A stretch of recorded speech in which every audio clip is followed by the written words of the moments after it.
Shall I start then? Wait, We'll just I wait for try a to, couple more. yeah, just give me a time, Yeah. moment to confirm. Uh, uh, Okay. Professor Rashid Ali, uh, sir, are you there? Yes, I'm. Okay, let's start. Renuga, please introduce him. Okay. Very good afternoon to one and all. Myself, Dr. Renuka from Geetam University, Visakhapatnam. I'm privileged today afternoon to introduce our resource person, Professor Rashid Ali Garu, for the session 3 on artificial neural networks. Professor Rashid Ali is currently working as a professor in computer engineering in the Department of Computer Engineering, Aligarh Muslim University. Uh, he has many credentials to his vast, rich experience of 20 years of teaching.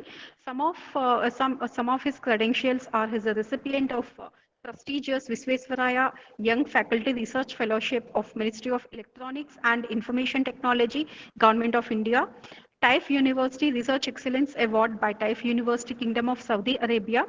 He is a senior member of IEEE USA and also a lifetime member of Computer Society of India and IETE India.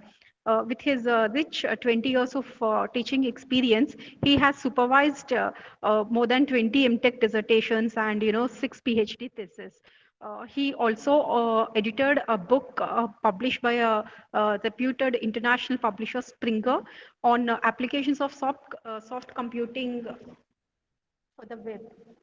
Professor Rashid Ali is currently serving on editorial board of many reputed international journals and also a reviewer board of journals of international repute such as Elsevier Science and also on the Springer. He also received outstanding contribution towards reviewing by the Elsevier Science journals. He has authored more than 140, he presented more than 140 papers in various international conferences and authored many book chapters in various published by various reputed publishers. He is also on board of many journals as reviewing and editorial, and his research interests include web searching, web mining, soft computing techniques, artificial neural networks, recommended systems, and online social network analysis. With a very little introduction to Professor Rashid Ali Garu, now I welcome Professor Rashid Ali Garu on the board to take the session on artificial neural networking. And I expect a very thought-provoking and value-added session to all the participants. Thank you for that, sir. So, Professor Rashid Ali Garu, please proceed. Thank you, ma'am. Uh, I thank all committee members for inviting me to present something on artificial neural network. Um, I'd like to share my slide.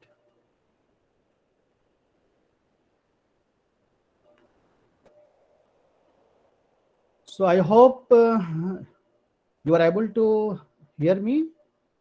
Yes. Yes. Okay, fine. Thank you. So today I'm going to present something on artificial neural network, which we call in short ANN.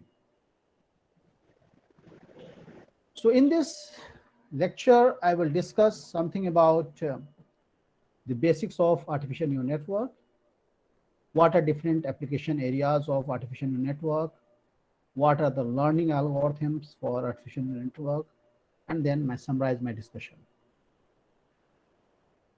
So ANN is a biologically motivated approach to machine learning.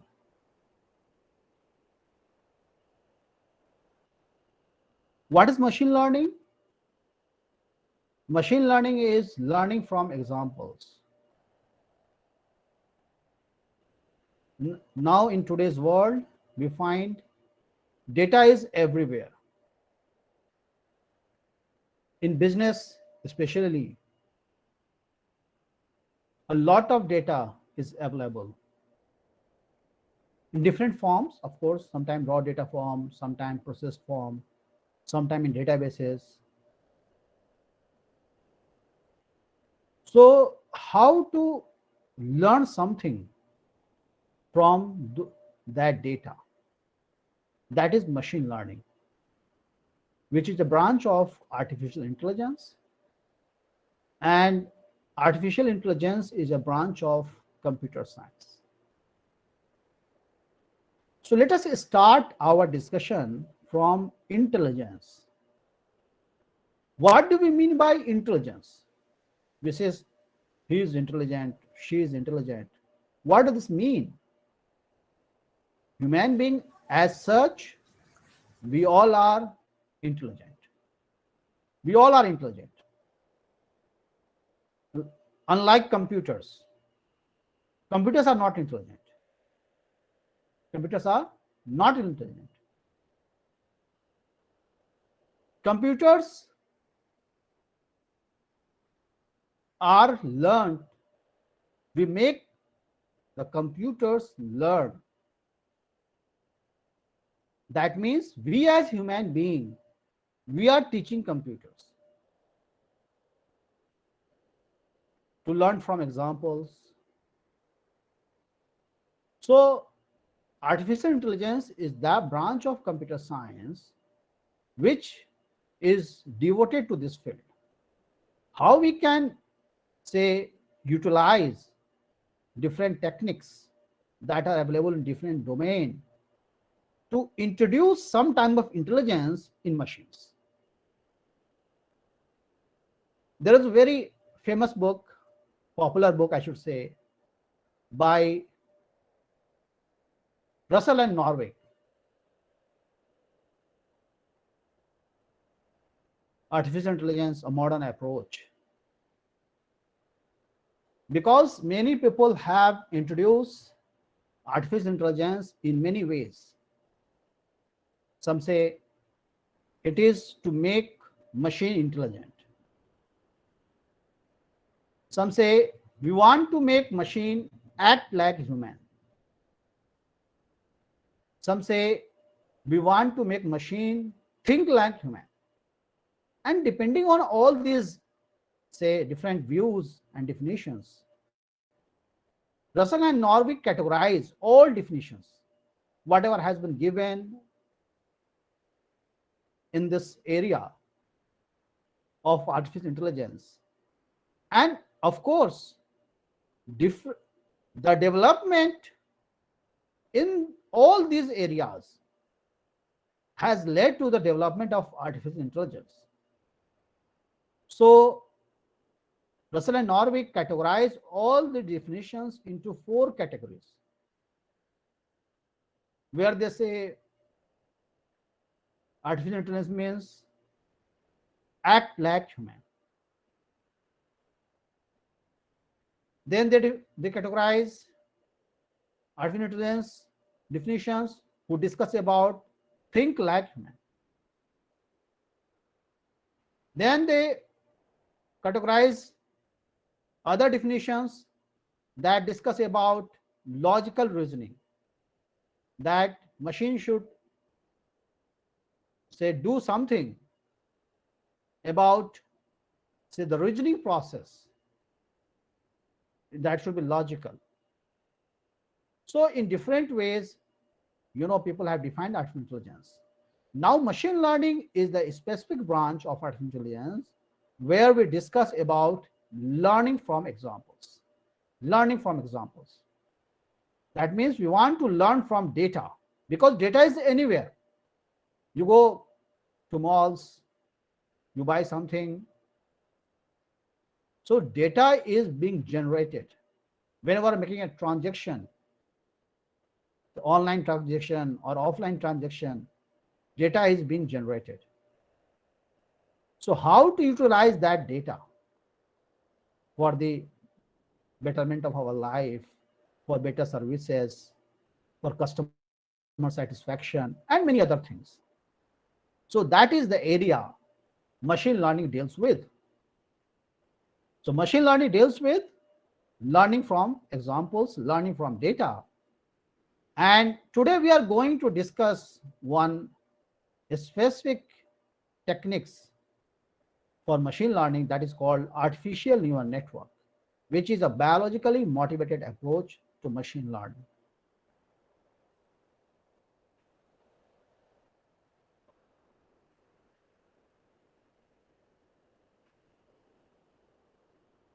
So we take an example. Suppose we want to diagnose disease from artificial neural network. We want to diagnose disease from using artificial neural network.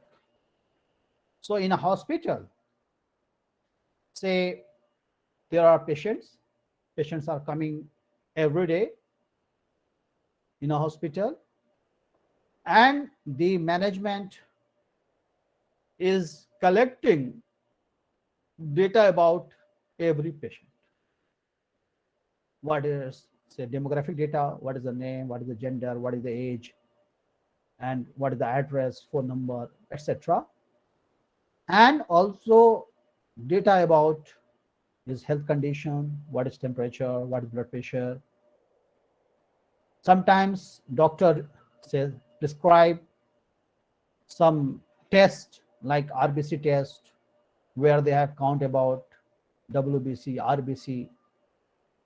Sometimes they ask the patient to go for, say, some checkup, some X-ray or CT scan, depending on the health conditions.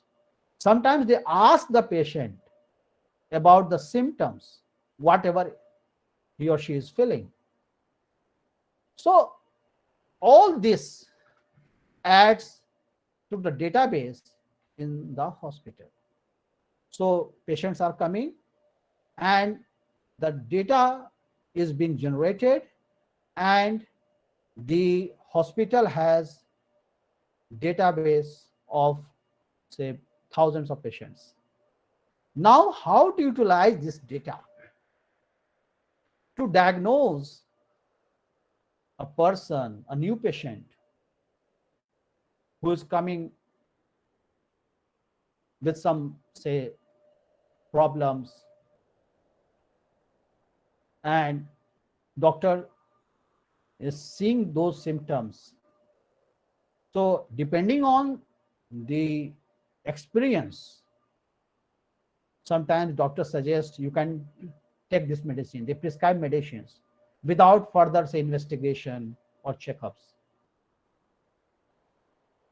And sometimes they advise them to go for some, say, tests, some checkups. This happens. So in, say, the intelligent systems, instead of, say, doctors' advice, doctors' expertise,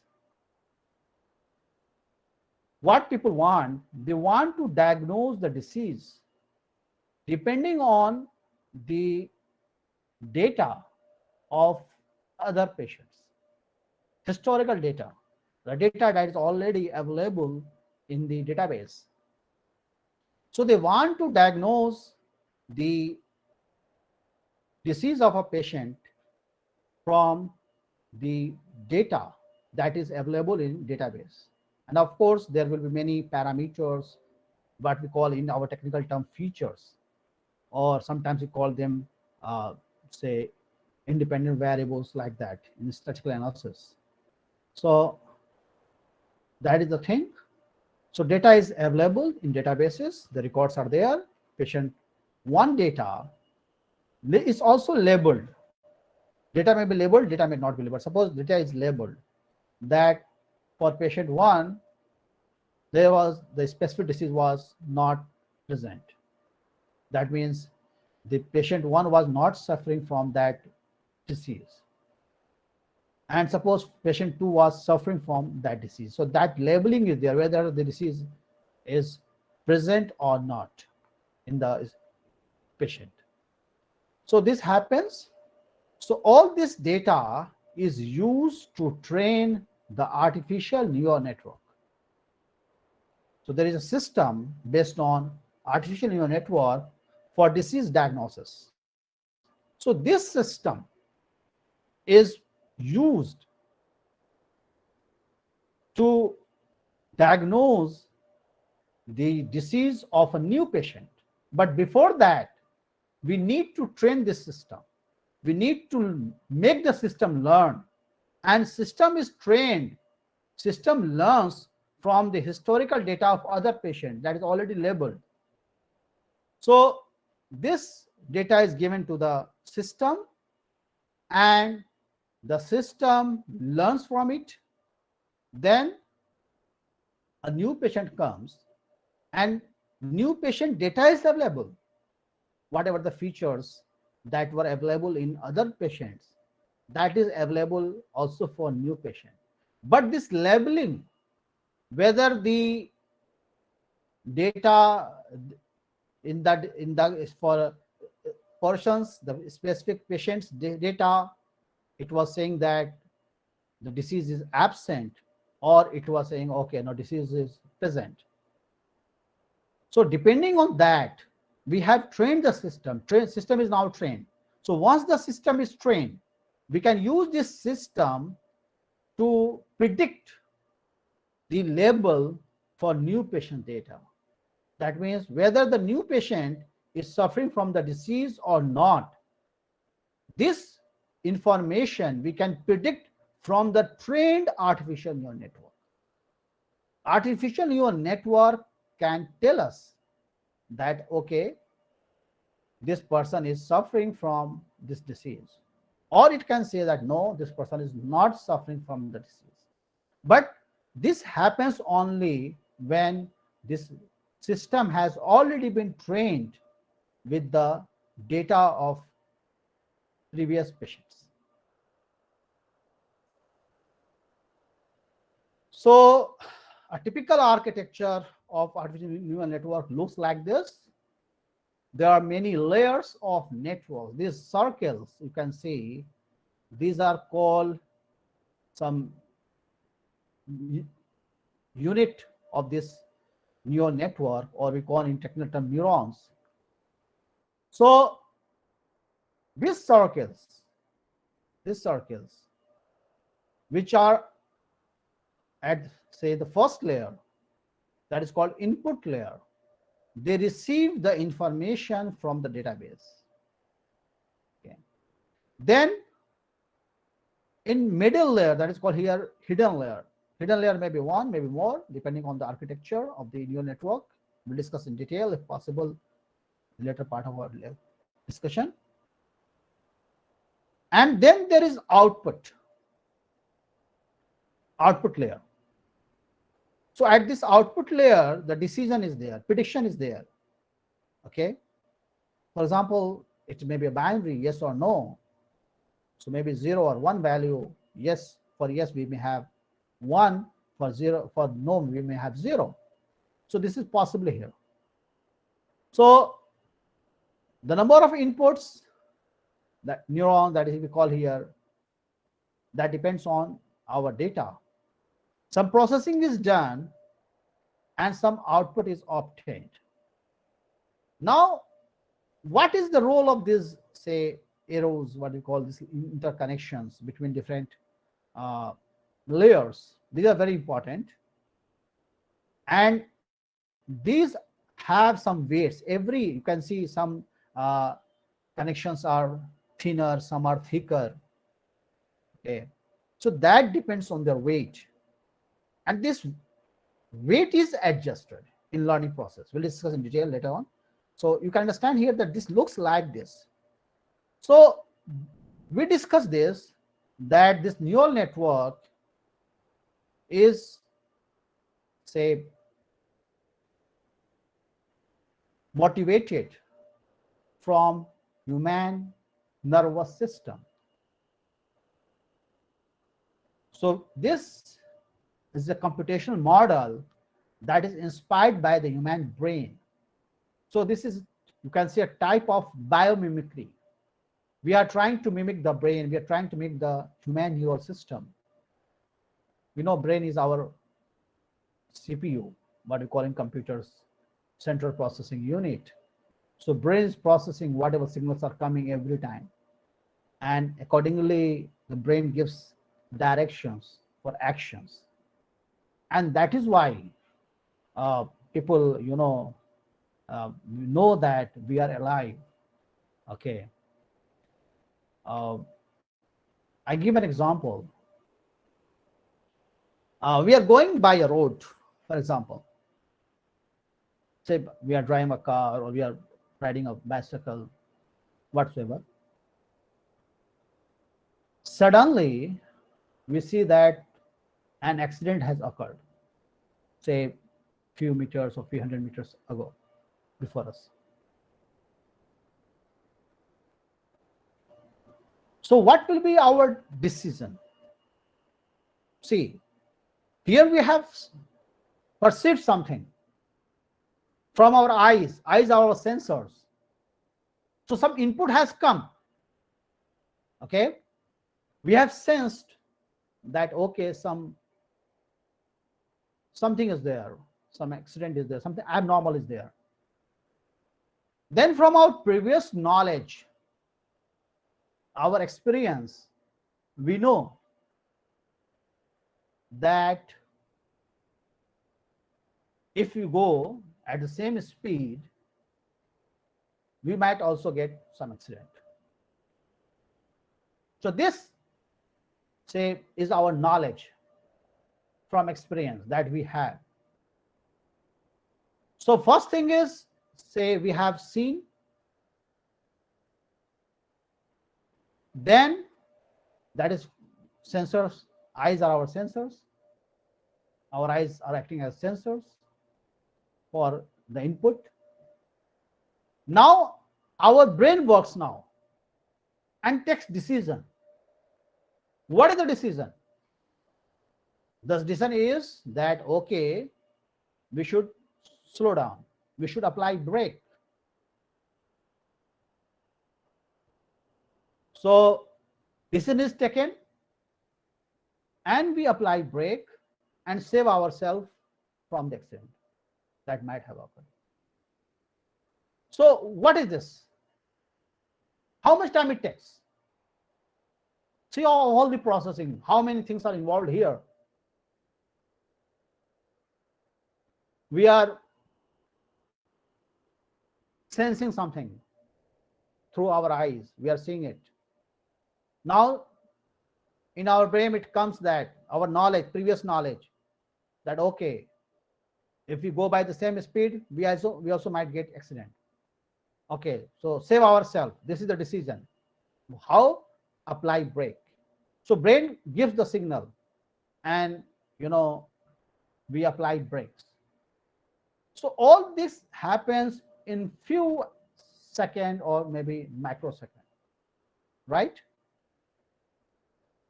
So how it is possible? It is possible through our nervous system, where we have, say, hundreds of billions of neurons.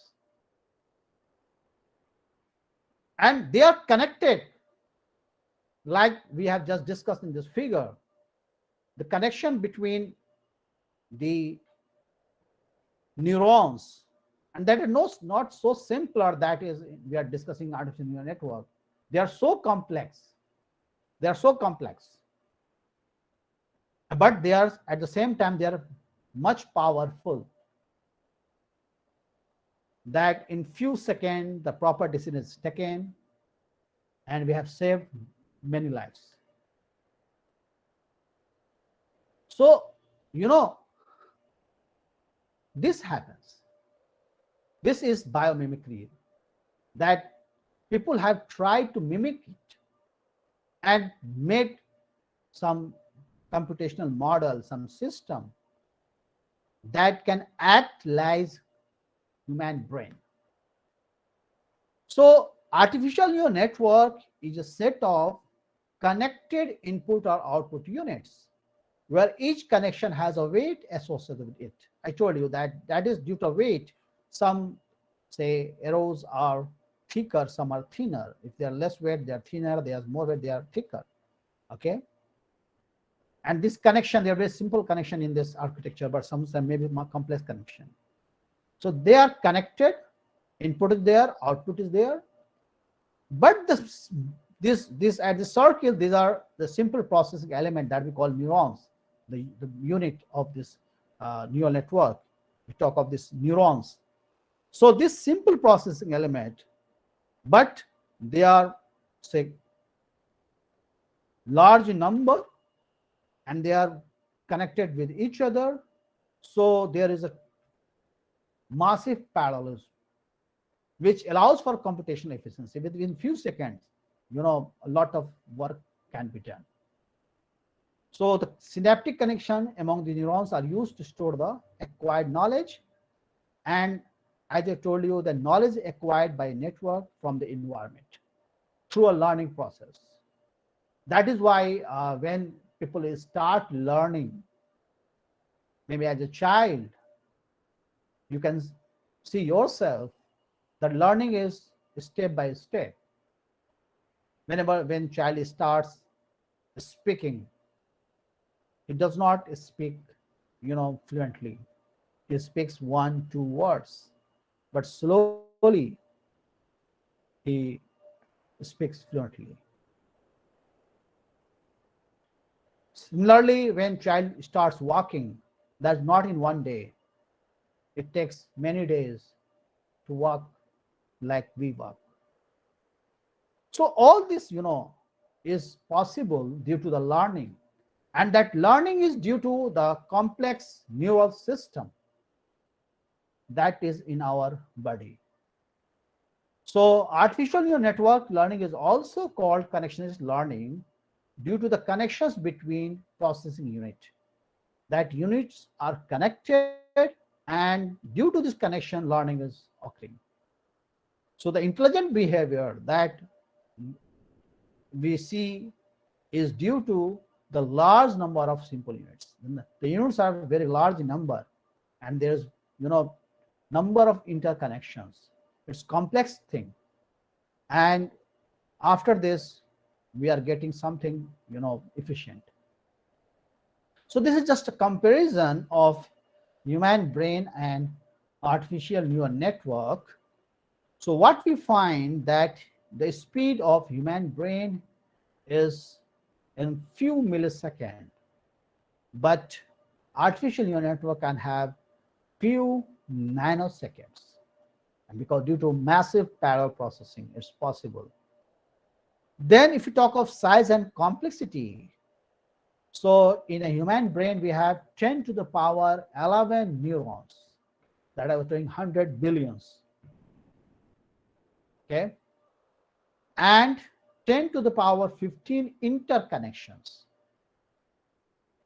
While in the case of NNN, it depends on the architecture.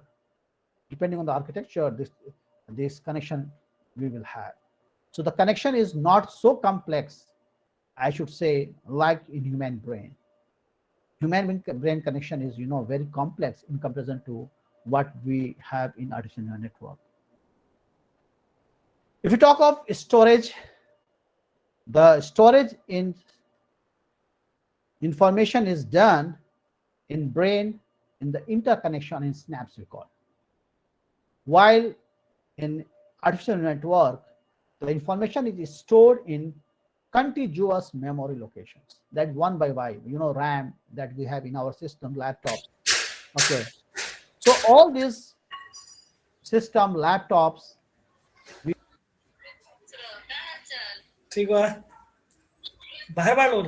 Oh, sorry, I think we missed something.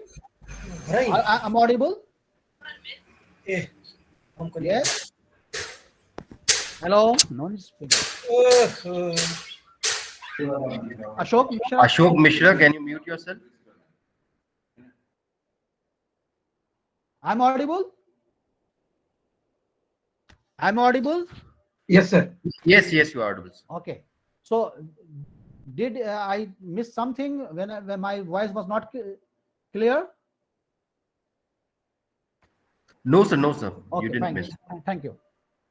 So I was discussing the storage capacity, that in the our brain, the storage is in the interconnections, while in artificial network, the storage is in contiguous memory location. Okay. So in brain, there is no loss of memory until and unless there is some accident, what you call a head injury. So if there is head injury, then in that case, people lost memory. Otherwise, there is no chance of memory loss. But in the case of artificial network, loss of memory is always possible. Okay.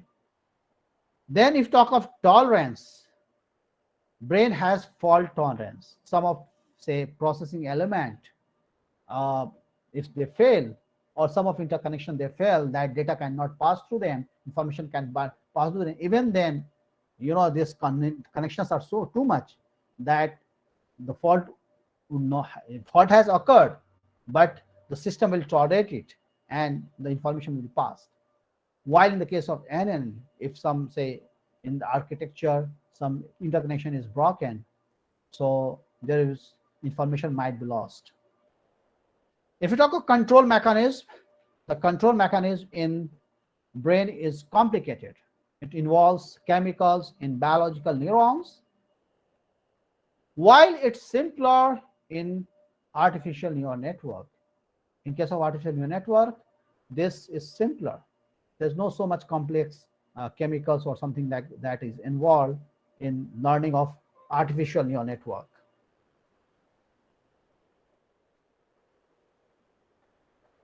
So if something about the history of this artificial neural network. So artificial neural network first appeared in 1940s as an analogy to a biological system that I was just discussing. And simple artificial neural network architecture were developed in 1960s, like we call perceptron, like we'll discuss. But suddenly in late 60s, I should say, some limitations of the simple and popular architecture were pointed out, and the research in this area was stopped.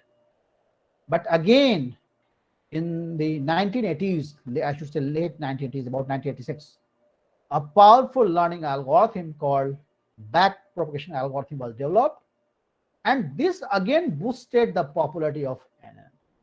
From 1986 and onwards, or you say late 90, say about 2000, I should say, even people, a lot of work has been done in this area of artificial neural network, and there are many applications of artificial neural network in diverse areas.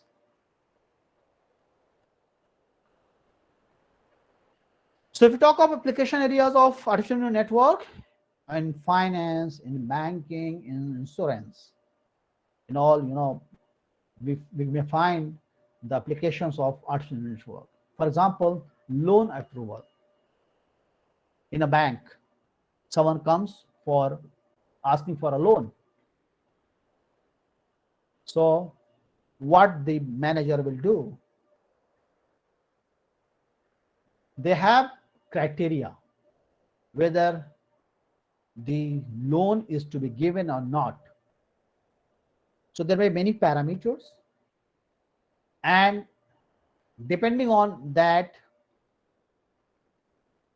they judge the applicants that whether the loan should be approved or not. So if, as I told in the case of disease diagnosis, if we have, say, history of loan applications, and we also have, say, the knowledge of the decision that loan was approved or not approved. For example, suppose there are two cases, either loan was approved or it was not approved, yes or no. So depending on those independent parameters of the applicants, for example, what was the name, its age, what was the salary, what was the the address, and many other things are involved. So depending on those parameters, the manager had decided something, and that is stored somewhere in database. Now we may use artificial neural network to decide whether the loan should be approved for a new customer. Suppose a new customer comes and asks for loan, we may decide. That means we may develop a system, neural network system, which may automatically decide that whether the loan should be approved or not. Yes, it's not so simple case. Suppose in a bank which is very popular, say thousands of applications are coming. Like again in the case of jobs, for in a company, thousands of applications are coming. So how to decide whether those applications should be accepted or rejected? So here the artificial neural network can be used. Similarly, in stock prediction, stock markets, the prices go up, prices go down. Today's price may go up or today's price may go down. So if we have the history of the stock prices of different companies for say last 6 months, last 1 year, last 2 years, then using artificial neural network, a system can be developed, and that system may automatically decide whether the stock prices will go up or the stock price will go down. Or even if we can develop a system on the historical data, we can predict approximate stock price. So stock price prediction can also be done. There's two things. Either the price goes up or price go down. That is the, you can see trend. Or the second thing is that we can also predict the price value, that today is 60 or it will be 70 or it will be 100, like that. Similarly, the claim prediction for insurance companies. Yes, many times people make the false claims. So depending on the historical data, if say a number of claims are coming, thousands of claims are coming, and some decision has been made for historical data. So if somehow we can use that data and develop a system based on artificial neural network, then we can decide whether the claim should be given or not. So you see the artificial neural network finds similar applications in many areas, like fraud detection, whether fraud has occurred or not. In sale prediction, whether what will be the sale, tomorrow sale, or like this. Customer profiling, in data mining for extraction of useful patterns for decision making. And I already discussed about the disease diagnosis and treatment, and sometimes also about speech recognition synthesis. So it's diverse areas of applications of artificial neural network. People have applied this in many different areas, okay, and successfully, I should say, and people are using it in many ways.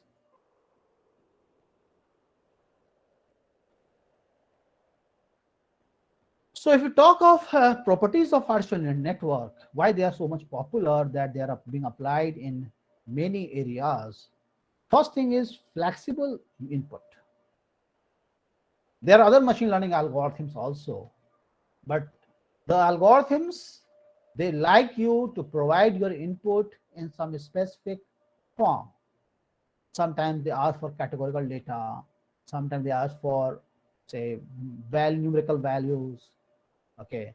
But in the case of artificial network, they can take any real values, and they are highly correlated or independent whatsoever. They can take any type of input. Moreover, there is flexibility also for target function, the output function. It may be discrete valued, like 1, 2, 3. Okay, it may be real valued, like 1.5, 1.6, like that also, or maybe vectors of discrete real values. Okay, so the outputs are real numbers between zeros and 1. Some values may be there. It's quite possible in the case of artificial neural network. And they're also, say, robust to errors in training data. That means even if there is some error in the training data, the data from which it is being trained, it has learned, if even there is some error, but it's so much powerful that it will go with that. Even with the error in the data, it will have good prediction. And prediction accuracy is generally high for artificial neural network. And we can also evaluate its performance very fast. But the criticism of it is that it takes long training time. Yes, the training time, is very long. Sometimes we call it epoch or iteration. So maybe thousands of iterations required when we can stop, training might stop. And the second thing is the learning function, how it learns. It learns from examples, learn from data, it learns from, say, connections, weights update, that's fine. But how it learns, how it is able to predict correctly, why its prediction accuracy is very high, it's very difficult for humans to interpret. So sometimes people say that neural network is a black box thing. You need not to think about any other thing. Just go.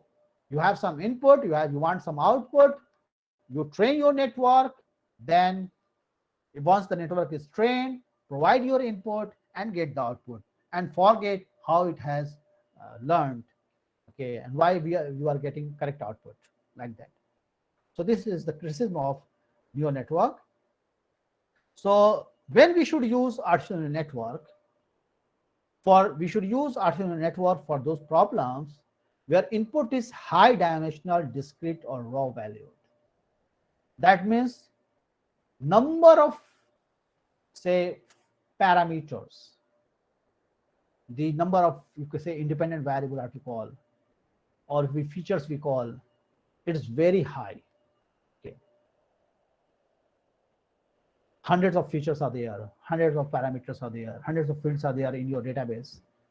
Okay, so if you go by, say, normal machine learning algorithm or statistical technique, maybe they may not be able to provide you the result in, say, reasonable amount of time. Okay, so it is advisable, if for such high dimensional, say, input, you should go for artificial network. When your output is discrete or real valued, you should go for artificial network. Output is a vector of values, or it's possible that output will have some noisy data, some error, and most importantly, the form of target function is unknown. Yes, we don't know what is the target function. We know that y is the output is a function of x, but what is f? What is the target function? We don't know. Okay, so if that is unknown, go for artificial network. It will learn f for you. Okay, and moreover, the human understandability of the result is not important. We want correct output only. We are not interested how I'm getting correct output. So if this is the case, we should go for artificial neural network. There are many examples, successful examples of application of artificial network, the problems in speech recognition, image classification, financial predictions, okay, where we are more interested in output. If output is correct, we don't want to waste our time how we have got this output. Okay, I give an example of speech recognition.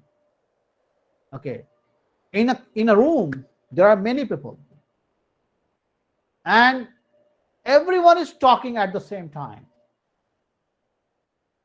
and within the group there is one of your friends. So we as human are so much intelligent that we can recognize who is speaking, my friend is speaking or not, or even we can recognize sometime what is being spoken. Again, it is noisy, too much noise is there, but in those conditions also we have the capability that we can recognize. But if someone asks you how you have recognized, we don't know. We have learned it, but we don't know how we have learned it. From our younger days, we have started, say, recognizing people by their speech. Our mother, our father, like that. Who is our mother? Who is our father? We see them, and sometimes even we don't see them, just we hear their voice and we understand that father is coming, like that. So in all those problems, we can apply artificial neural network. Okay. So if you talk of application of artificial neural network in business, I have given this reference here by Tech and Warner. They published a very good paper, research paper, I should say survey paper, in 2016 in one of the reputed journals by Elsevier. And there they categorize the different types of work done in the area of artificial neural network. Area of application is business, and what are different prop types or subtasks that people have taken to apply artificial neural network. So they categorized, about 14, 15 that is listed here in the slide, that in all these sub areas of business, people have applied artificial neural network. A lot of work has been done. They survey more than 400 papers. Okay. And on the basis of their study, they categorize that these are the areas or sub areas, I should say, where the NN have been applied. This is back in 2016. Now this is 2021. Maybe we don't know how much work has been done in the area of business, like accounting and auditing, cost monitoring, credit scoring, customer metrics, derivatives, financial distress and bankruptcy, decision support. Yes, decisions are very important. Any business cannot learn without, say, decision support. It cannot run without business support system, decision support system. The managers of different companies, they need to take decisions. So if there is some automatic, say, method, some system is ready to help in decision taking, then that helps a lot. And also about exchange and interest rates, financial analysis, fraud analysis, inflation, okay, marketing. Yes, very important, marketing. E-commerce websites, Amazon, Flipkart, they have applied machine learning neural network systems for recommender systems. They have developed recommender systems. That is why when we buy something, we start getting recommendation. People who have bought this have also bought this. How system knows from our historical data. System knows from historical data of customers, users who have the demographic data similar to ourselves, or in profile, their profile is similar to ourselves. So on the basis of that, the system starts giving recommendation. So artificial neural network has been successfully applied in marketing and also in sales and shares and bond. So a lot of applications of artificial network is in business. If anyone is interested, you can apply. A lot of research papers are available, and they can work on that. Now something about the artificial network. What are the basic building blocks of artificial neural network, and what are the important things one should know about artificial neural network so that they can use it in an efficient way. So first is interconnections. As we discussed, the interconnection, how the neurons are connected, how the processing elements are connected in a network, the way that makes the system powerful, and that decides about the capacity of the system. Then there are learning algorithms for the same type of interconnection. If we change the learning algorithms, okay, so we might get different, say, performance. So learning algorithms are also very important. There are various types of learning algorithms. So people can check with different learning algorithms and check for which we are getting better results. Then there are activation functions. Activation functions.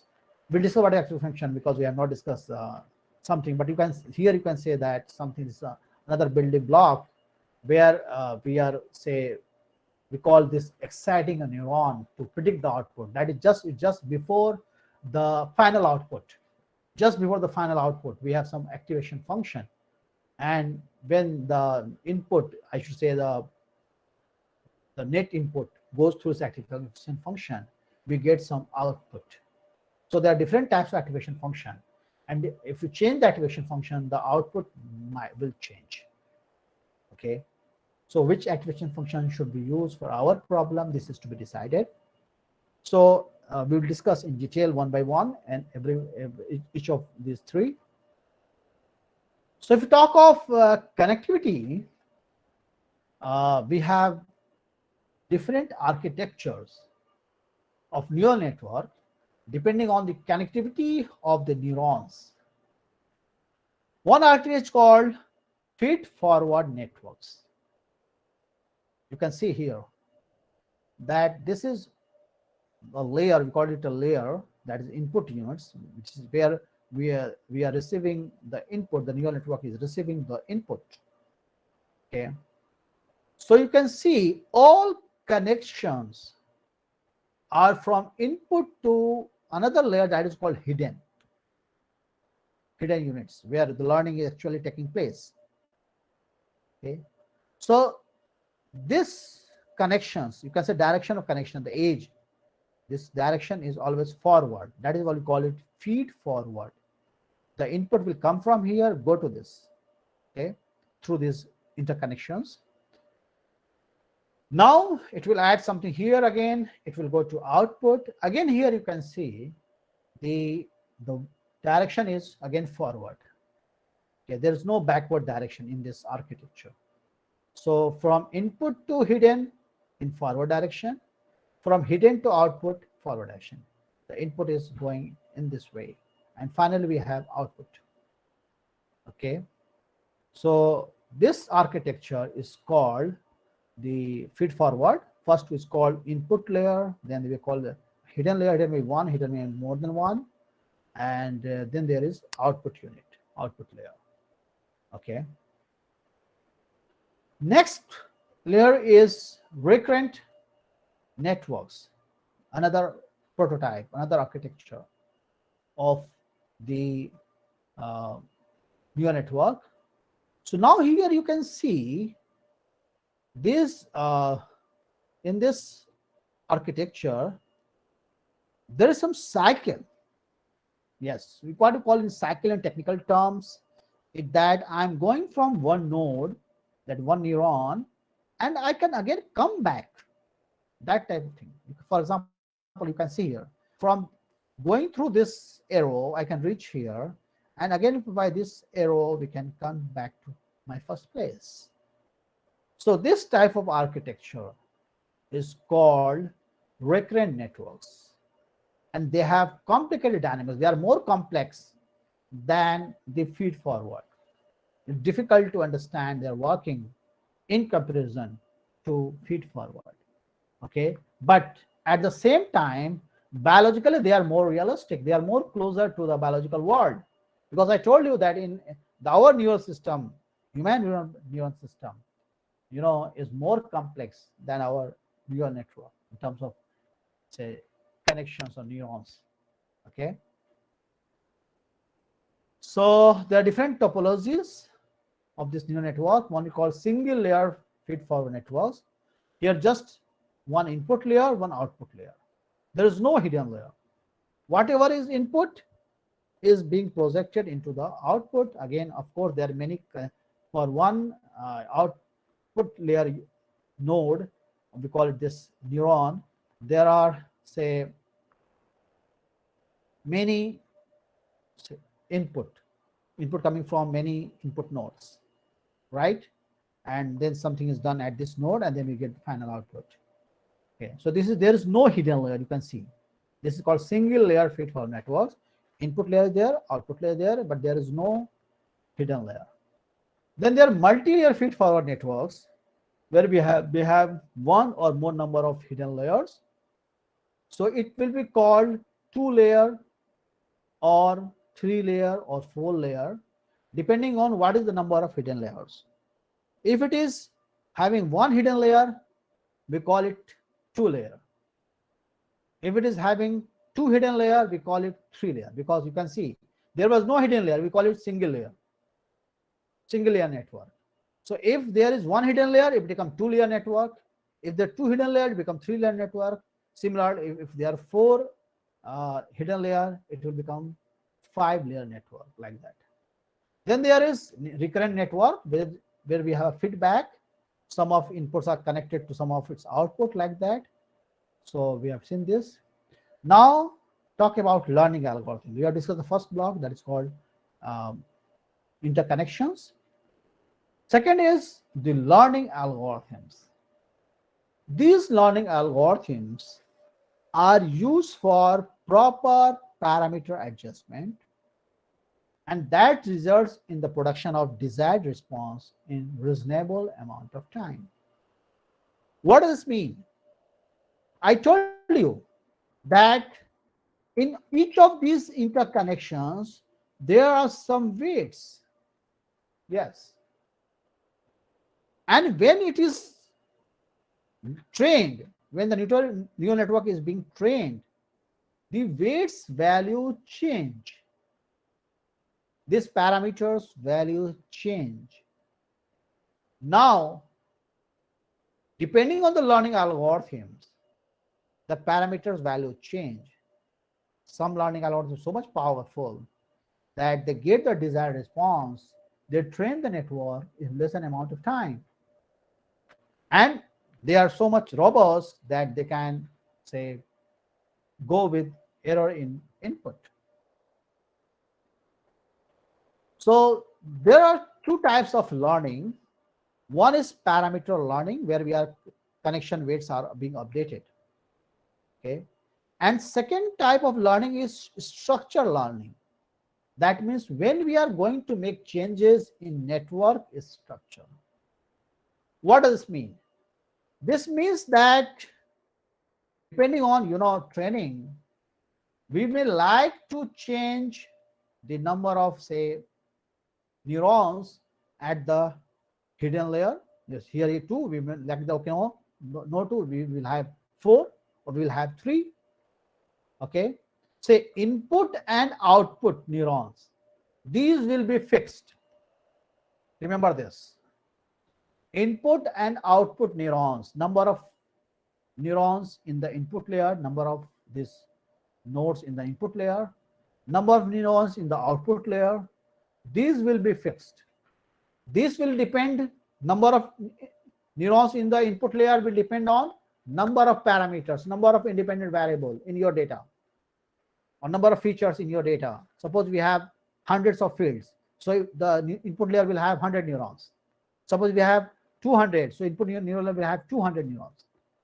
Okay, so depending on the database, depending on the data set, okay, whatever data we have for training, so depending on that, we will have these neurons at the input layer, and similarly the output layer is also fixed.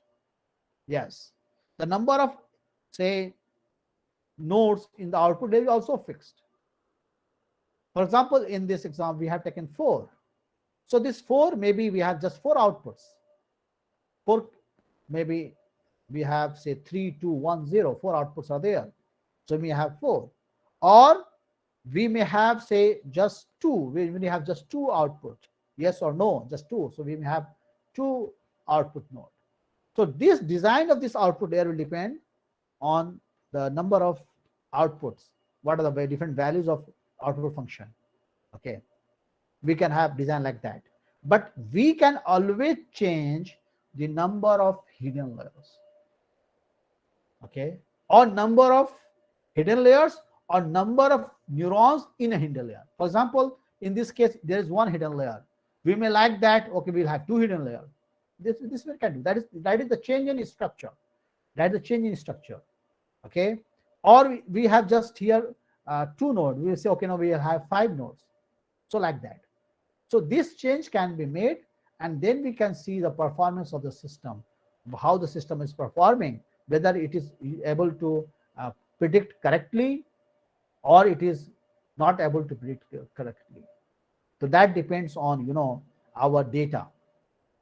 Okay, depending on data, we can design the network that we can make changes in the structure.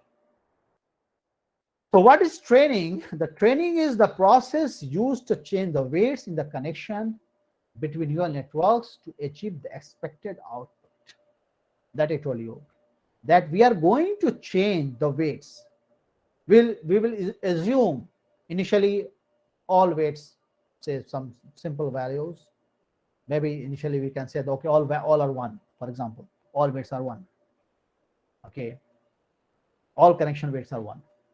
Then later on we can change it. Later on we can change it.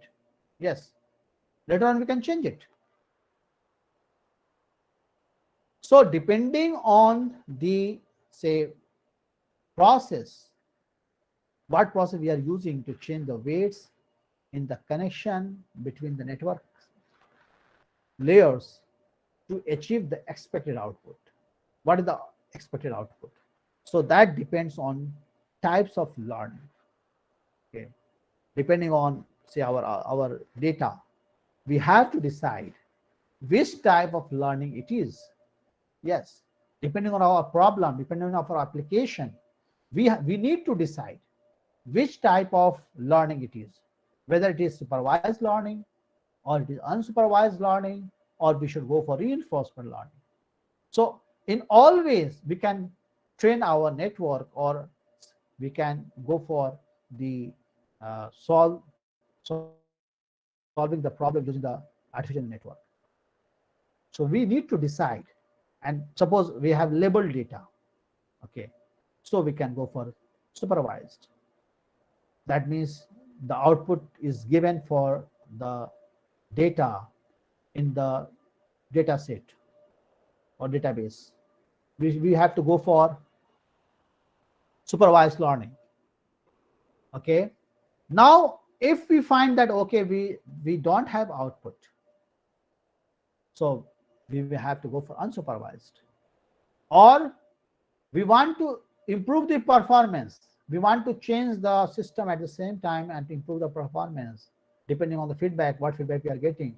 So we can go for reinforcement learning. So we'll discuss this in some details in next slides.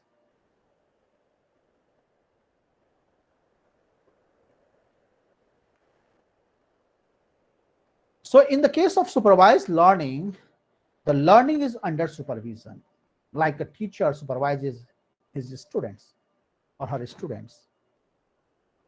Similarly, in supervised learning, learning is under supervision. So who is supervisor here?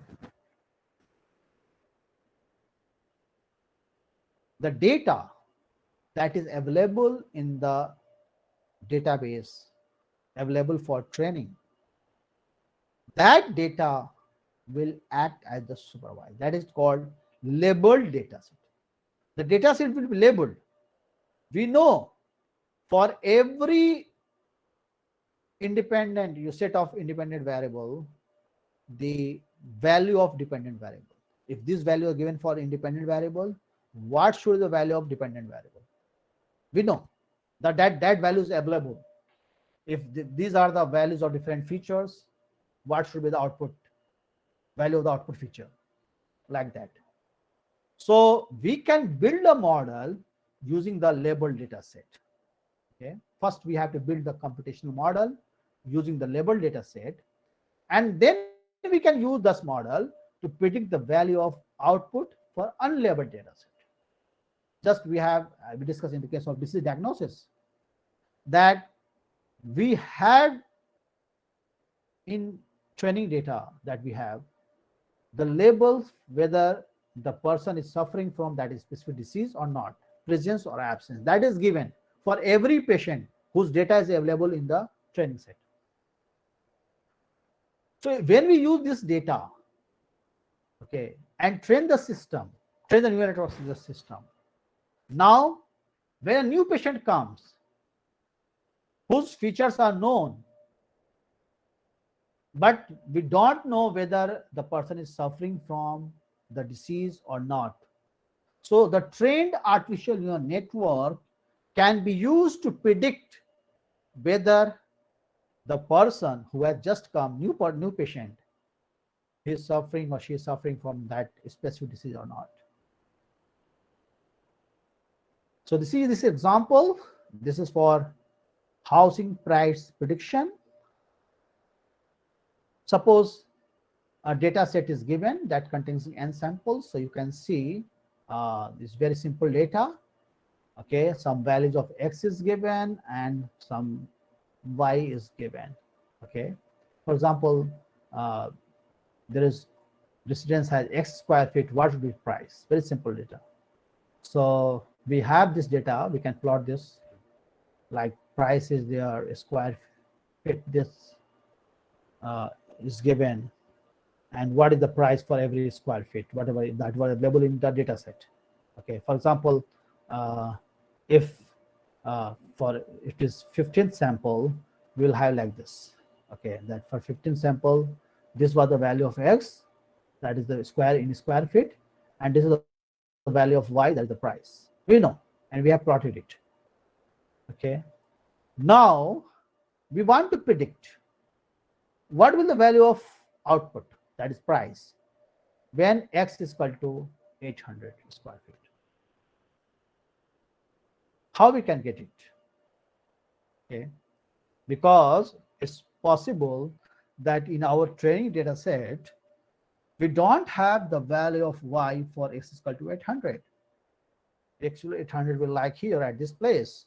We don't have any value for y here. You can see that is not present. So we need to predict it. So what we can go do, we will say have some model. We can say have a line, okay, as the model, and where this our say line, in this line, suppose there is some line from this x equal to 800 where it touches this line, this yellow line. So that point will the value of the y, that is the price that we can get. But we can have like this also, maybe a curve also. So whatever this we want to fit this function, whether it's linear or quadratic, to the data set. Okay. So suppose we want to have more features like this. Suppose we have size as well as the lot size. What the plot set, what you say. So what would be the price? Okay. So we may have say many features, not only 2 or 3, maybe many features. But for a set of features, for one item or for one object, we have the price, the dependent variable value available. Okay. For every item in the data set that is given, this price is available. So this is supervision, that whatever labeled data is given in terms of this y, this can be used to build a model, and that model can be used to predict the value for unknown sample, new sample. Okay. So this we can do. So maybe have high dimensional feature like living size, lot size, number, flow, conditions, zip code, many, that area wise. So what is the price? So you know the complexity of the problem is increasing. The problem is same. We want to predict the price of a house, but as we are increasing the number of parameters, the complexity is increasing. Earlier it was just one dimension, and second dimension was the output. Now then it was two features, so it was 3-dimension problem. Now this dimension is increasing. Okay. So if this output is a continuous variable, like we are predicting the price, it's called regression, you know well. And when it is to be categorized, a category is there, or some discrete value there, 0 or 1, yes or no, like that. Okay. Or maybe sometimes multiple classes are there. Okay. So in that case, this will be a problem of classification. So both this we can learn and both of the two are supervised learning problems. Okay, so this is an example that these are one class, that is house, other is that is townhouse. So these two classes are there. Okay, so some new data comes, okay, new sample comes, whether it is a house or it is a townhouse, we have to decide which class it belongs to the say house class or become townhouse class. So this is problem of classification. Okay, so we can have some line that distinguishes one class from other, or some function that distinguishes one class from the other. Okay, so prediction, we are predicting some say continuous values like price of a car or price of a stock or price of the house, depending on the attributes. We call it a regression. And when we are going to decide about some categories or discrete or where, like we call it a classification. Like for example, credit scoring, or I just saying about say loan approval, like that. So we can say low risk customer or high risk customers, depending on the values of say income or savings. So we may have some rules that income is more than this and saving is more than this, then it is a low risk customer, otherwise it is high risk customer. So these two classes, you know, this low risk and this high risk, which is denoted by this say plus or minus. Okay, that for this maybe loan should be approved, for this loan should not be approved, like that. So if this is the case, so this line, you can see this line and this line together, okay, they are distinguishing the low risk class to high risk class. And from this we are getting this rule that this, if income is more than this and saving is more than this, then it is low risk class, otherwise it is high risk class for this area. Okay, so this is the problem of classification. So depending on the feature, here we have just two features, savings and income. We have just two parameters, savings and income, two say variables, savings and income. We are predicting the class, whether it is high class, high risk customer, or it is low risk customer. So these classes are two here, binary classification. We call it binary classification. There are only two classes. Now another type of learning is unsupervised learning. Unsupervised learning sees what happens, what is happening, or discussing about what is stand inside the data. Okay, so in this case of learning, unsupervised learning, there is no output. The data is unlabeled. Okay, the data is unlabeled. We have no output, right? For example, we have a task of clustering. We want to cluster the customer depending on their say their profile. For example, we want to say the customers who are says who may purchase a lot of items in a given month, and customers who cannot say buy at all, and customers who have say little chance of buying this. So we can group them in different group of customers, and depending on that we can have targeted advertising. Okay, the customers who are likely to buy the product, so the advertisements will be given to them, and the customers who are unlikely to buy the product, the advertisements should not be provided to them, like that. Okay, so other applications also in the case of summarization or association analysis, that we want to summarize something, or we want to find association, that if this is there, for example, a person who is coming to say supermarket and he's buying say bread and butter, it's likely that the customer might buy also milk. So this is the association, that if there is bread, there is butter, there is a chance that the customer also buy milk. So this is called market basket analysis. This is possible by analyzing what people are buying in a supermarket. So we have a database in the supermarket, and from that database we can perform this association analysis, which items are being bought by the customers together. Okay, and that may help to increase the revenue, okay, to increase the sale as well and profit as well. So in many applications are there.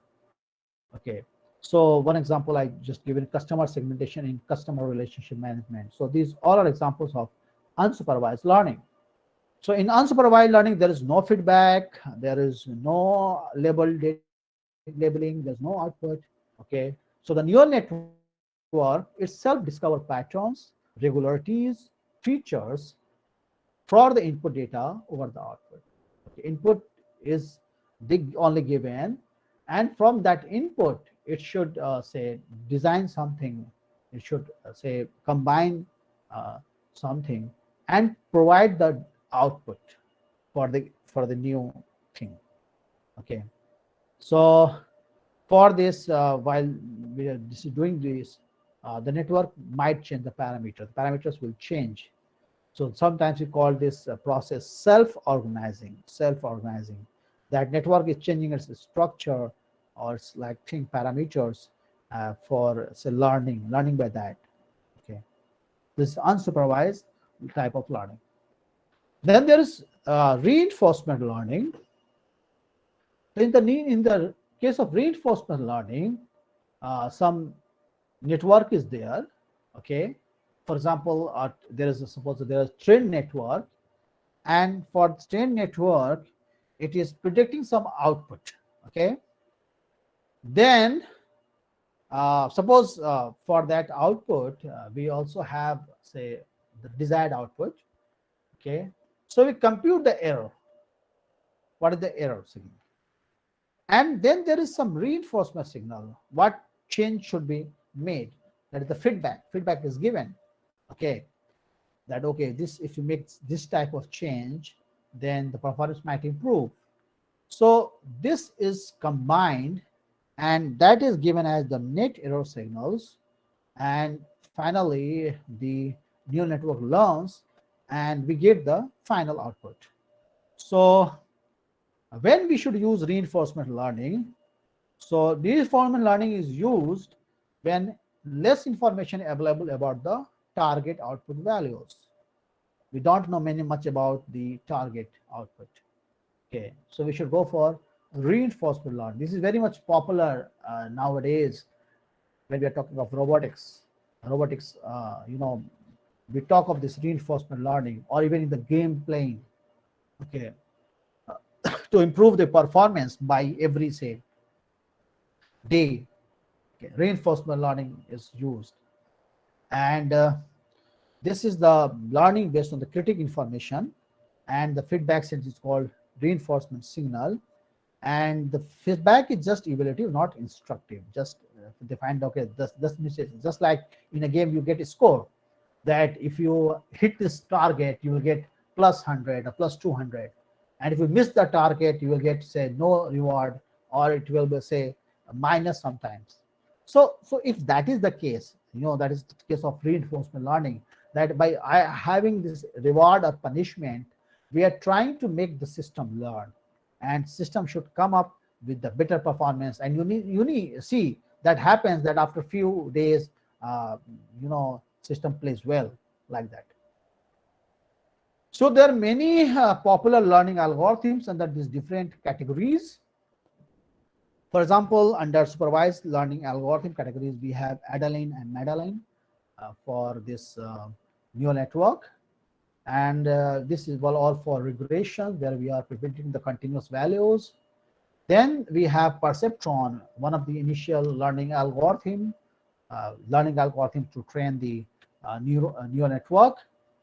And then I told you in the late 80s, the back propagation was developed, and this back propagation algorithm is very much popular supervised learning algorithm, at least for multi-layer feed-forward network, what we call multi-layer perceptron. Multi-layer perceptron is a multi-layer feed-forward network. So this MLP back propagation is very much popular. Okay, I will discuss if time permits what is the back propagation, how it works. Okay. Then there is a radial basis function network also they use, where we have just exactly only one hidden layer. In multi-layer net perceptron, we may have one hidden layer or more than one hidden layer.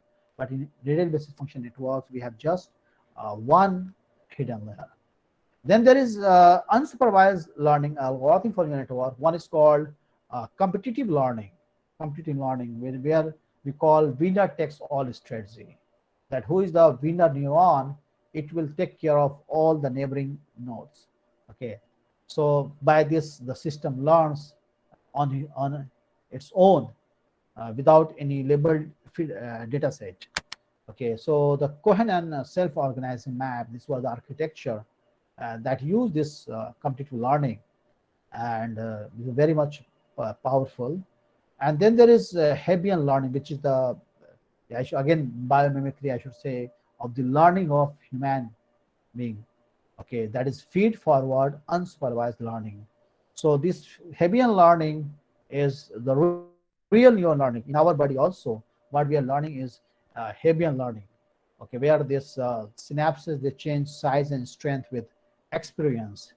So whenever two connected neurons are firing at the same time, the strength of the synapse between them increases. So in this is the linear Hebbian learning. So neurons that fire together wire together like this.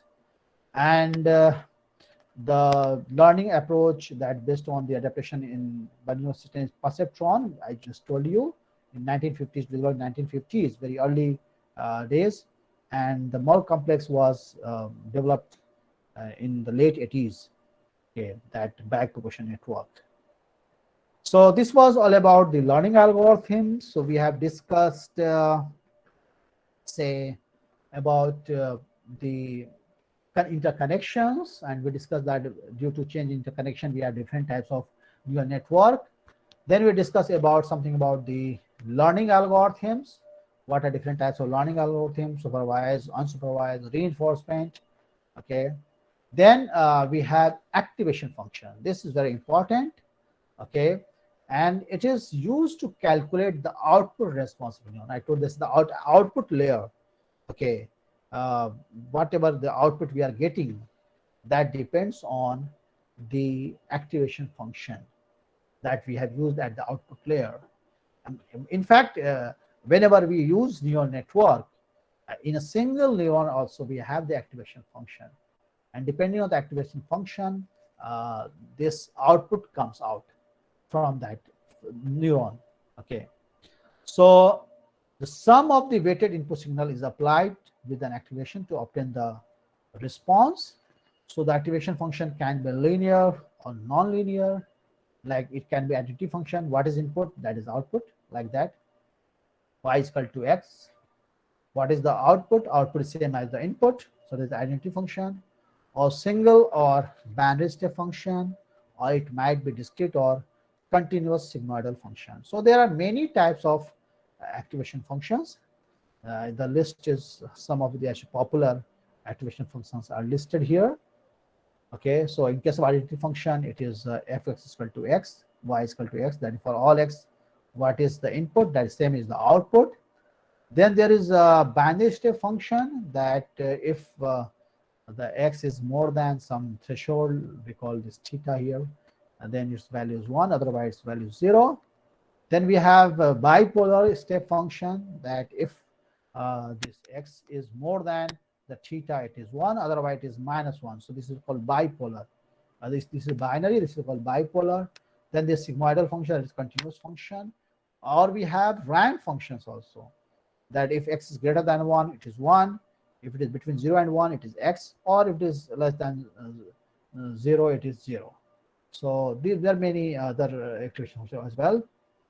So this was all about the building blocks of the artificial neural network, that interconnections, learning algorithms, and activation functions.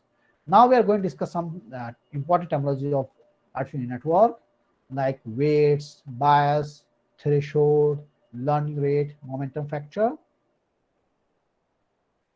So as I told in the beginning itself, that each neuron is connected to every other neuron by means of the arterial links. And the links have weights. The links have weights. There are some weights in the links. Okay.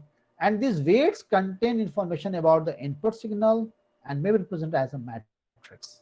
Okay. What about, say, is coming input? So that input will be multiplied with the weight and that will come at the net input to from that previous layer to the given neuron.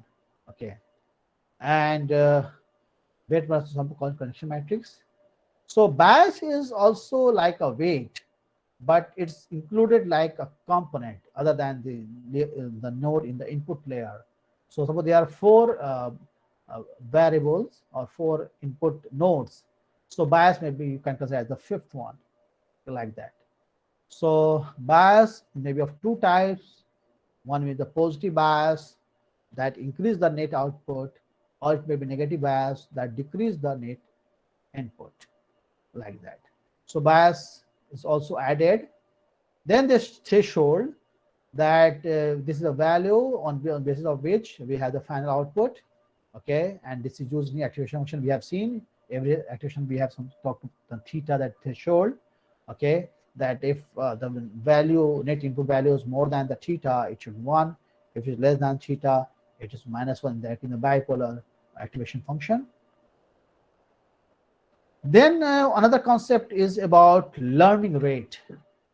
This learning is denoted by something called alpha, and this is used to control the amount of weight adjustment at each step of training. As we discussed, that whenever training is going on, the weight is adjusted. What is the initial weight? Initially we may have all 1, but as the system is trained, so after training, different interconnections will have different weights. In a trained neural network, the weights on different connections will be different. Okay, so how much say we should change in every step, because it is training is in different steps, and this is one of the criticism of say neural network, that they take too much time, a number of iterations for training. Okay. So as they are taking time, okay, and number of iterations for training, so how much it should change? Because if you make say faster convergence, you want the output converge to the desired output quickly. So you need to change the learning rate. Okay, so the learning rate is some value between 0 and 1, maybe 0.05 or 0. Or maybe 0.3, like that. People take this. Okay. Then there is a momentum factor that is added, and this helps to converge. Okay, in the weight updation process, a portion of the weights is again added as this. So whatever change has occurred, if you make a portion of that again being added, okay, with this momentum factor, so this helps in faster convergence. So this is a typical example of a single neuron, or you can say perceptron. Okay, so you can see here that this input vector, okay, we have n-dimensional input vector. Suppose we have just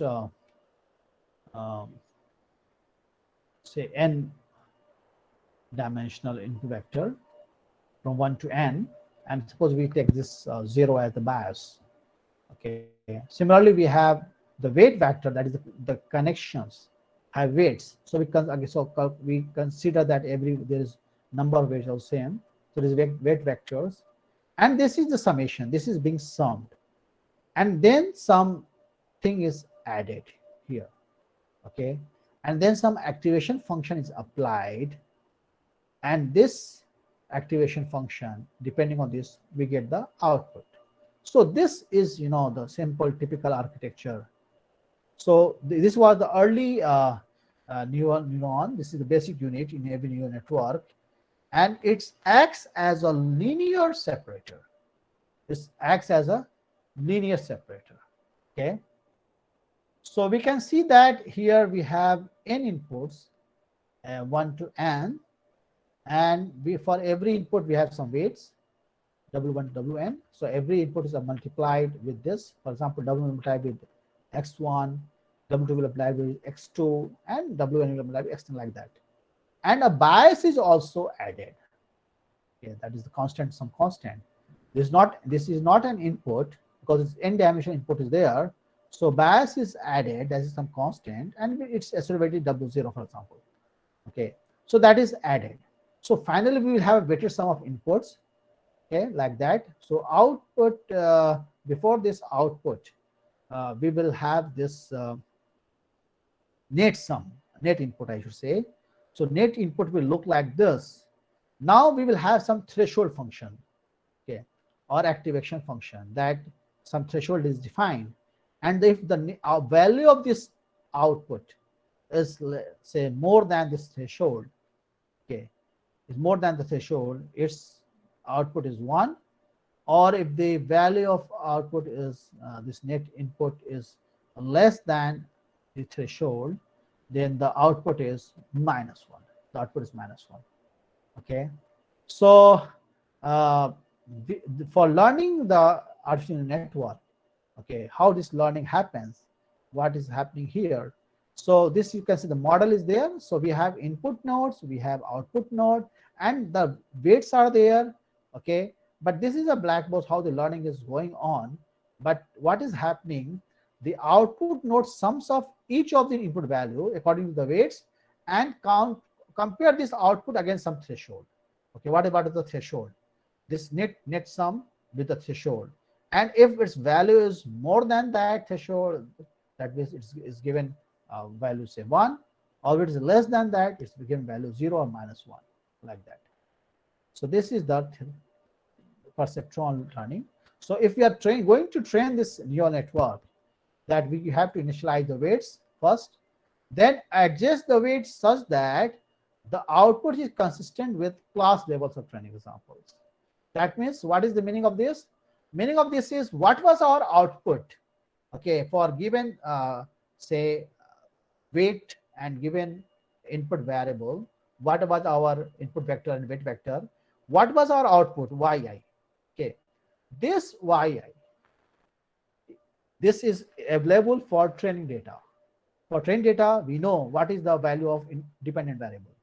So we'll match the prediction. The prediction will be matched, or you should be compared with the actual in the value in the data set, and the error will be computed.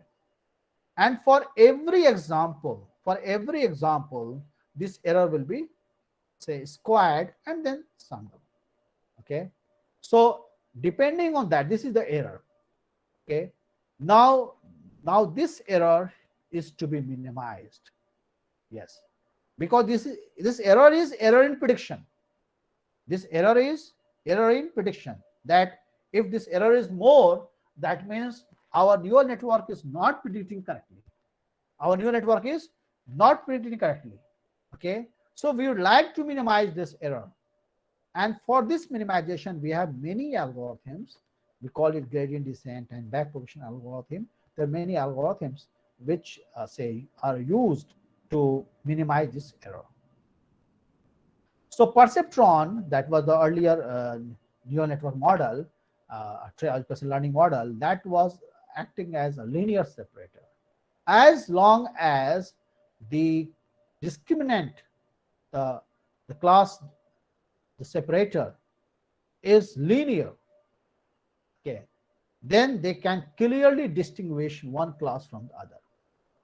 Okay, so if it is, this is like a line in a two-dimensional space, or it may be a hyperplane in an n-dimensional space.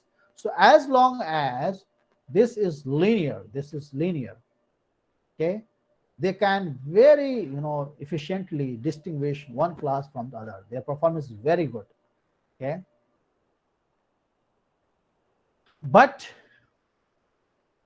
if they are the items or objects in different classes, they are not linearly separable, we can use a network of them. Then this perceptron will not work. Okay, so for example, perceptron cannot learn exclusive OR function or parity function in general. I hope all of you know these simple things, maybe some thing in your high school, or maybe at inter, this logic and or not or XOR. This is some function, some logical function we call it, that for 1 what should be value, for 0 1 what should be value, like that. Okay, so system obviously cannot learn some concept, it cannot represent. So this Minsky and Papert, they were the authors in 1969. They wrote a book where they analyzed the performance of perceptron and demonstrated many functions which could not be learned by this perceptron. And this result discouraged the further research on neural network. So if you consider this perceptron as a hill climbing, this objective is to minimize classification error on the training set. So perceptron effectively does this hill climbing, that is gradient descent in this space, and this changes the weights of a small amount at each point to decrease training set error. And for single model neuron, we may get some single minima. Okay, that is the least error point, and that works well. Okay, so for linear threshold function, perceptron performance is very good. Okay, but it converts fairly quickly for linear data, and it can even use incomplete converse results. Okay, even some outliers are present. So perceptron does quite well for many data sets. This is very good, performance is very good, but as well, as long as the data set is linear, the output is linear, the classifier is linear. Okay, like this is another say, and we call this caret sign, and we call this OR, we call this XOR. So if you see this linear separability, this is AND function, that for this values is 0, for this it is 1 like this. So we can have this OR function, or this OR function, but this, you can have a linear function here. Okay, the linearly separable data is there. Here again, linear separate data is there. Okay, but what to do here? One class is this side, this here, and this, no, this is not linearly, so this will fail here. Okay, so what is the solution? The solution is to use multi-layer network. Instead of one perceptron, one neuron, go for a layer of networks. Okay, increase the number of layers. Okay, that means add some hidden layer. Okay, so a typical multi-layer network will use some input layer and output layer, and between that, one or more hidden layer.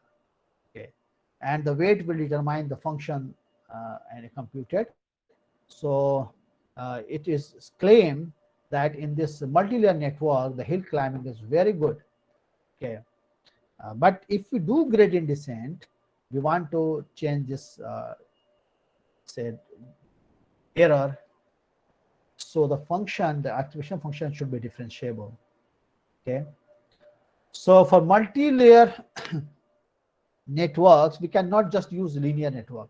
Okay, we want some non-linear activation function. Okay, so instead of using linear activation function like this, we have discussed this binary bipolar activation functions, we have to use some non-linear activation function, and sigmoid function is one of them that is differentiable. We can differentiate this. Okay, so this is the differentiable output function. So if you use non-linear function, okay, so we can say distinguish one class from the other, because this is now differentiable. So this is some mathematical calculation, and this shows that this is all differentiable. So in gradient descent, we want to minimize the error, and for this error, we want that the activation function should be differentiable. So if we can perform this differentiate, we will get output like this. The error will say output look like this, and we can compute that. Okay, and error will also look like this. So this back propagation algorithm, they use this method, and where they I should say collect the input and then compute the output, and in number of layers, one hidden layer and more hidden layer, and their weights are modified to minimize the mean squared error. That means the error between the actual output and the target output. Okay, so the modification that the errors, they are made in the backward direction. Say data moves in the forward direction, input moves in the forward direction. Okay, but the error, the difference between the actual output and the target output that was given in the training data set, that is coming through the hidden layers to the first layer, that input layer, in form of, say, backwards. So that is why the name is given back propagation. Okay, that is the name is given back propagation, because the input is moving forward, but the error is coming backward. So there are many steps of this back propagation algorithm. First, we initialize the weights to small random numbers and biases in the network. Then propagate the inputs forward by applying activation function. Then back propagate the error by updating weights and biases. And then terminate condition whether this error is very small or number of iteration has been applied or there is no change in the error, like that. So many things are there. So we may decide about a network topology, what should be the number of units, what should be the architecture, what should be the number of hidden layers. Okay, that means we need to design our network. For any problem, we must understand what is the number of input, say parameters, input factors, what is the number of output, and then we should have to decide about the number of hidden layer, hidden nodes. And it is advisable that if you want better performance from your network, must normalize your data in some range. For example, 0 to 1. So every data, every value, that means whatever raw data is given to you for different parameters values, try to make the values of every parameter, every factor to come into 0 and 1. Okay, so one input will come for every domain value and each is initialized to 0. And output, it is if it is for classification, it will depend on number of classes. Okay, and suppose there are 2 classes, we'll use 2 output unit. If there is 3 classes, we'll use 3 output unit, like that. Okay, so once we find that network has already been trained and but their accuracy is not acceptable, then what we can change, we can repeat the training process, and by changing the network topology, we can change the number of neurons in input in the hidden layers, or we can change the number of hidden layers, or we can have a different set of initial weights. We can make these changes and then we can see what is the effect again. So by making this, we can have finally the list error, and we can use that trained network that is trained with finally very less error to predict for some final values. Okay, so neural network can do both supervised learning and unsupervised learning. Neural can do both regression and classification. Neural network has both statistical and artificial rules. So I think I can stop here, and now we can ask, because time is almost over, so I think some time should be given for question and answer session also. So if any question, you are welcome. Whatever I discussed today here, if you have any query, any question, you are most welcome to ask. Yes.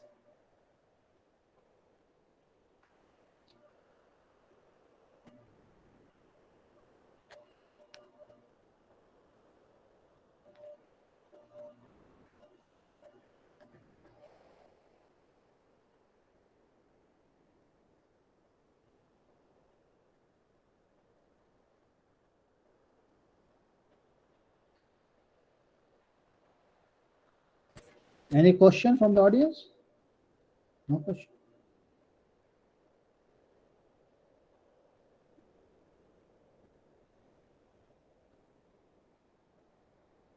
Okay, so Dr. Jamshed is there. Participant don't want to ask any question? It's like that? Yes? Wait, ma'am. Wait, sir, for a minute.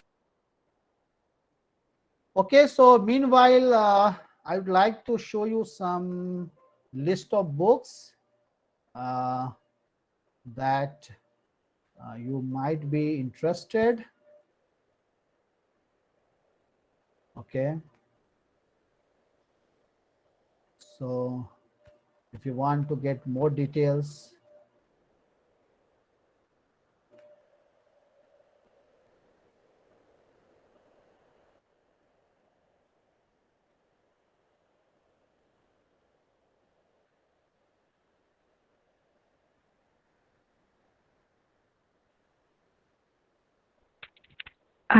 Sir, can I proceed? yes. Hello. Yes, sir. Let him share that. Okay. Okay, sir. I'll wait.